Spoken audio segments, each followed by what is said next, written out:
ఇంక్లాబ్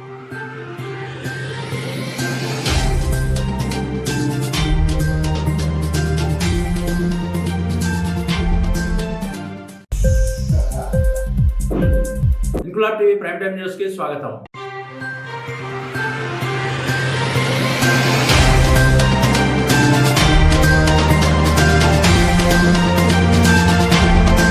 హనుమాన్ జయంతి సందర్భంగా విజయనగరంలో కోట జంక్షన్ నుంచి హిందూ ధర్మ రక్షా సమితి ఆధ్వర్యంలో భారీ హనుమాన్ విగ్రహంతో శోభాయాత్ర ప్రారంభమైంది. ఎన్నికల కోడ్ ఉన్నా పోలీసులు వద్దని వారించినా మైక్ లో పాటలు పెట్టి వందలాదిగా వచ్చిన విజయనగరం ప్రజా గొంతెత్తి జై శ్రీరామ్ అంటూ నినదించారు. ఈ సందర్భంగా హిందూ ధర్మ రక్షా సమితి నేత మాట్లాడుతూ ప్రతి హిందువులో హనుమంతుడు ఉన్నాడని సమాజాన్ని జాగృతం చేసేందుకే హిందూ ధర్మ రక్షా సమితి హనుమాన్ జయంతి సందర్భంగా భారీ ర్యాలీ నిర్వహిస్తున్నామని తెలిపారు. నగరంలోని కోట జంక్షన్ నుంచి ప్రారంభమైన ఈ శోభాయాత్ర గురజాడ నివాసం, మూడు లాంతర్లు, పైడితల్లి అమ్మవారి టెంపుల్, గంట స్తంభం, Kannika Parameswari temple, cantonment bank, TMR railway station, Mayuri junction, RTC complex మీదుగా తిరిగి కోట జంక్షన్ చేరుకుంది.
బంగారాజేనా?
ఇంక్లాబ్ టీవీ వీడియోలు మీకు నచ్చినట్లయితే లైక్ చేయండి, షేర్ చేయండి, కామెంట్ చేయడం మర్చిపోకండి. సబ్స్క్రైబ్ చేయని వాళ్ళు వెంటనే సబ్స్క్రైబ్ చేసుకోండి. మా వీడియోలు మీరు వెంటనే చూడాలనుకుంటే కింద ఉన్న గంట సింబల్ని గట్టిగా కొట్టండి.